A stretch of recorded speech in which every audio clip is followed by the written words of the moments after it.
പ്രിയപ്പെട്ട സുഹൃത്തുക്കളെ, ഞാൻ ഇന്ന് നിങ്ങളോട് പറയാൻ പോകുന്നത് ഒരു പ്രത്യേക സബ്ജക്റ്റാണ്. അതായത് എനിക്കിന്ന് വളരെ കുറച്ച് സമയം ഒരു ഗുരുതുല്യനായ വ്യക്തിയോട് ഇരുന്ന് സംസാരിക്കാൻ അവസരം കിട്ടി. അദ്ദേഹവുമായിട്ടുള്ള കുറേ നേരത്തെ സംഭാഷണത്തിൽ നിന്ന് എൻ്റെ ഉള്ളിലുണ്ടായിരുന്ന കുറച്ച് കാര്യങ്ങളും അദ്ദേഹം പറഞ്ഞ കുറച്ച് കാര്യങ്ങളും കൂടെ ചേർത്ത് വായിച്ചപ്പോൾ നമ്മൾ വളരെ സൂക്ഷിച്ച് ജീവിക്കേണ്ടതായിട്ടുള്ള ഒരു സാഹചര്യത്തിൽ കൂടെ കടന്നു പോകുന്നു. ശരിക്കു പറഞ്ഞാൽ ഇന്ന് ഭൂമിയിൽ ദുഷിക്കാത്തതായിട്ട് എന്തുണ്ട്? മൊത്തം നമ്മൾ ശ്വസിക്കുന്ന വായു മൊത്തം വിഷമാണ്. നമ്മൾ കഴിക്കുന്ന ഫുഡ്, അത് ഏത് തരത്തിലുള്ള ഫുഡുകളായാലും, ഫ്രൂട്ട്സ് ആയാലും, പച്ചക്കറി ആയാലും, മത്സ്യാദികളാണെങ്കിലും എന്ത് സാധനങ്ങളും വിഷമയമല്ലാത്തതായിട്ടൊന്നുമില്ല. അതുപോലെ മനുഷ്യ മനസ്സുകൾ മൊത്തം വിഷലിപ്തമായിപ്പോയി.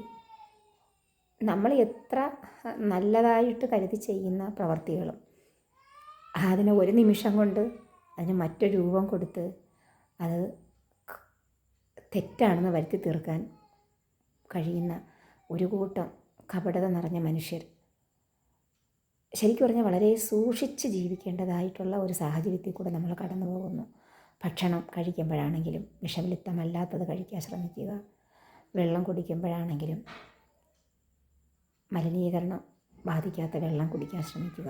വായു, നല്ല ശുദ്ധമായ വായു ശ്വസിക്കാൻ ശ്രമിക്കുക. അതുപോലെ നല്ല ബന്ധങ്ങൾ തിരഞ്ഞെടുക്കാൻ ശ്രമിക്കുക. നമ്മൾ ചെയ്യുന്ന ഓരോ പ്രവൃത്തികളും സസൂക്ഷ്മ ശ്രദ്ധയോടുകൂടി ചെയ്തില്ലെങ്കിൽ ഏത് പോസിറ്റീവ് പ്രവർത്തനത്തിനെയും ഒരു നിമിഷം കൊണ്ടത് നെഗറ്റീവാക്കി തീർക്കാൻ കഴിയുന്ന ഒരു മായാജാലക്കാർ ജീവിക്കുന്ന ഒരു സമൂഹത്തിലാണ് നമ്മൾ ജീവിക്കുന്നത്.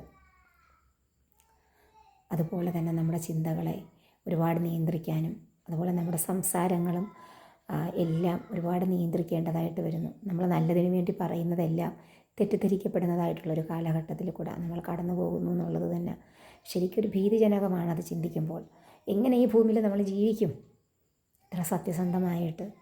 അല്ലെങ്കിൽ ഒരു മനോഹരമായ ഒരു ലോകം കെട്ടിപ്പടുത്ത് കാണാൻ ആഗ്രഹിക്കുന്ന ഓരോ മനുഷ്യനിക്കും ഇന്നത്തെ ഈ ഭൂമിയിലുള്ള ജീവിതം വളരെ ദുഷ്കരമായിരിക്കുകയാണ്.